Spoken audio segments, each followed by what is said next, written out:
What is going on, everyone? This is Eric coming at you from just outside of Hartford, Connecticut. And today, we're going to be discussing the Justin Blackmon trade, which occurred during the 2012 NFL Draft. Now, this was a draft pick trade between the Jacksonville Jaguars and the Tampa Bay Buccaneers that saw Jacksonville move up from pick 7 to pick 5 in exchange for the 101st pick. So, the 2012 draft was the first NFL draft that I really followed. I read a ton of scouting reports on most of the players, and I was excited. One player that I was very high on was wide receiver Justin Blackmon, although I didn't really look too much into him because the Eagles did not have a top 10 pick and he was projected to be an easy top 10 selection. Still, he caught my eye, and he caught Jacksonville's eye. But as we know, talent does not always equal success in the NFL. For Blackmon, he had solid on-field success, but something else held him from being elite. So let's jump in. We'll start by discussing the Jacksonville Jaguars, who got the 5th overall selection. With that, they would pick wide receiver Justin Blackmon. First things first, let's discuss his play on the field. Now, as a rookie, Blackmon quickly established himself as a starting wide receiver for the team, as he would post 64 receptions, albeit on a bit of a disgusting 132 targets, for 865 yards and 5 touchdowns. Now, he would miss the first 4 games of 2013 due to a suspension. Don't worry, we'll get to that shortly.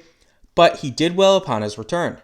He would catch 29 passes for 415 yards and a touchdown over the next 4 games in his sophomore year. However, off-field concerns stepped in, and he has yet to see an NFL field since.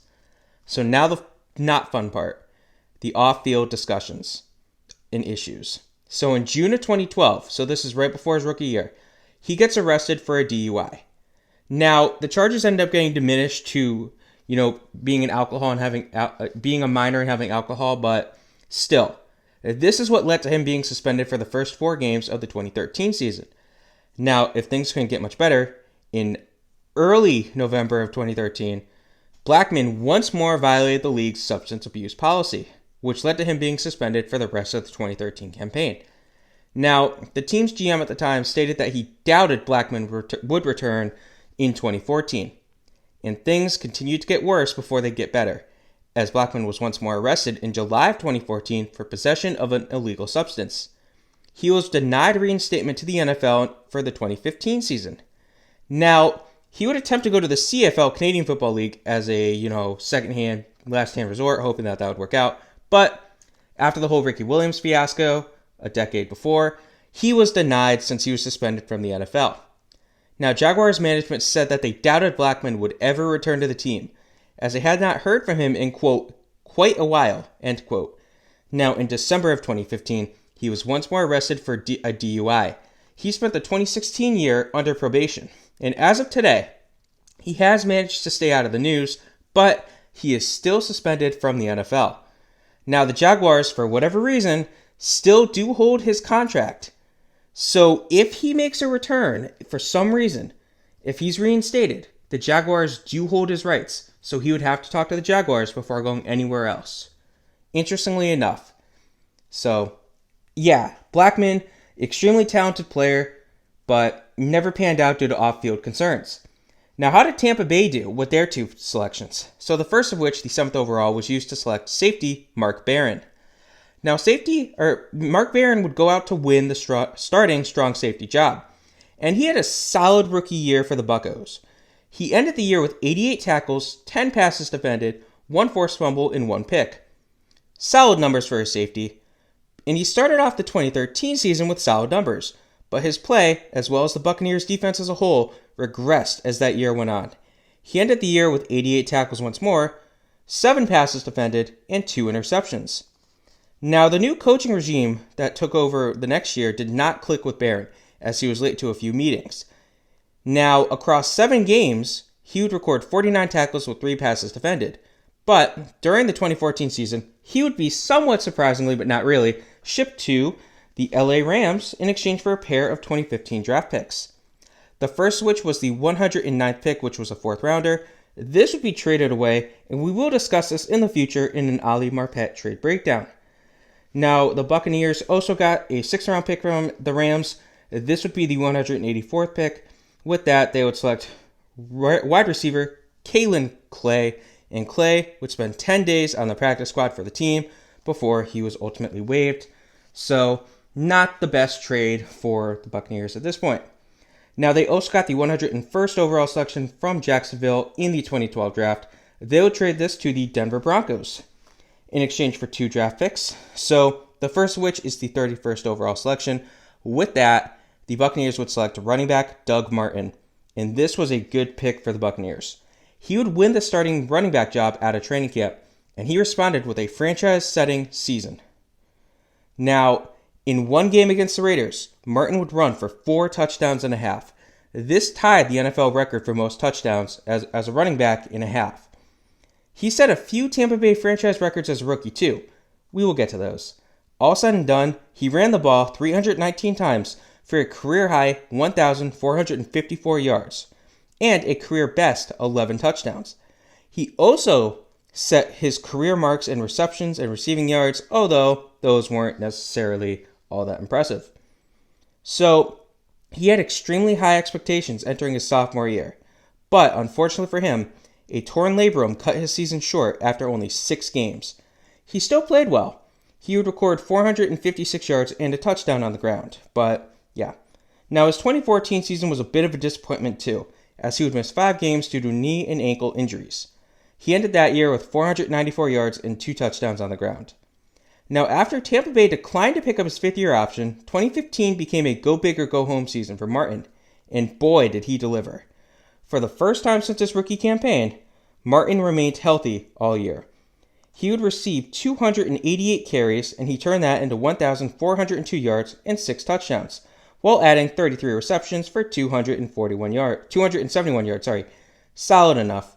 Now, he was rewarded with a contract extension and was named a first-team All-Pro selection for this effort. Unfortunately, he would regress once more in 2016 as a hamstring injury forced him to miss 7 games, and he ended that year with 421 yards and 3 touchdowns. Now, he was suspended near the end of the season, which led to him missing the last game of 2016 as well as the first 3 of 2017 after violating the league's substance abuse policy. 2017 was yet another letdown for Martin and the Bucs, as he ended the year with just over 400 yards and 3 touchdowns. Now, he ended up getting released after the 2017 season. But all said and done, he was a 2-time Pro Bowler, a 1-time first-team All-Pro selection.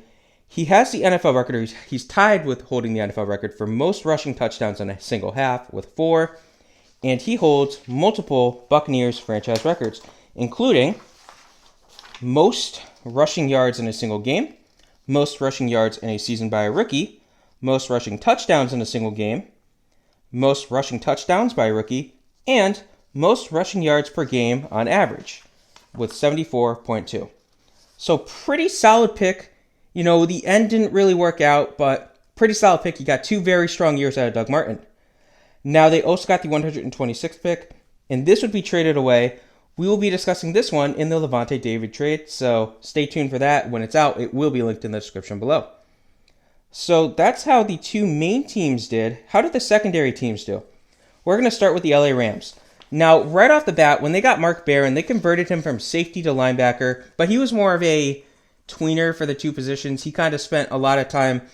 While he was a linebacker, he would drop back in coverage a good amount of the time. So, yeah. Now, he publicly stated that he felt disrespected and blindsided by this trade. Now, he would start 2 games while appearing in 9 during the half season 2014. He ended the year with 23 tackles and 3 sacks for the Rams. Now, basically, by the 5th game of his first full year in the Rams organization, he became a starter. He ended that year with 116 tackles, 1 sack, and a career-high 3 forced fumbles. Strong play would carry over into the 2016 season, as he posted career-high totals in tackles with 118 and passes defended with 8, while adding a pair of interceptions and a sack. Now, he would regress in 2017, as he played through most of the season with an Achilles injury that slowed him down. Trust me, I can relate. Now, he still managed to record 86 tackles and a career-high 3 picks, but his coverage skills were declining, and that's why he was able to get so many picks because, he was tested more. Now, he would miss the first 4 games of the 2018 season due to his Achilles injury, and he ended that year with 60 tackles and 1 sack. Now, in Super Bowl 53, which the Rams made, he would record 8 tackles and 1 pass defended, however the team would lose. Now, he would get released after the 2018 season for cap relief. I think it is safe to say, though, that the Rams deciding to move him from safety to linebacker did extend his career, so solid move by the Rams. Now, lastly, we have the Denver Broncos. Now, the Broncos made a trade with the Bucs in the 2012 draft that netted them 2 picks, the first of which was the 36th overall selection. With that, they would select defensive end Derek Wolfe. Now, Wolfe became an immediate starter for the Broncos, and he played well as a rookie, as he ended that year with 6 sacks and 40 tackles. Now, unfortunately for him, his sophomore season was full of bad luck. He would suffer a spinal cord injury during the preseason, and he had 2 separate bouts of food poisoning, which led to him losing 20-plus pounds. He ended up appearing in 11 games that year, but he really struggled, getting 4 sacks with only 16 tackles. After a forgettable 2014 season, Wolfe broke out in 2015. While he missed the first 4 games due to a PED suspension, he proved that he didn't need the PEDs to play well. He had a career year, posting 49 tackles with 5.5 sacks, while establishing himself as one of the best run-stuffing defensive ends in the league. Pretty solid. Now, he had 2.5 sacks, which included the half of one in the Super Bowl, as Denver made a run and went on to win Super Bowl 50. He would record a career-high 51 tackles while adding 5.5 sacks in 2016. Now, the 2017 and 2018 season were forgettable seasons for Wolfe, but he played well in 2019, posting a career-best 7 sacks despite missing the final 4 games of the season with a dislocated elbow. But after the season, he would walk as a free agent. Well, he was cut and he walked, I should say.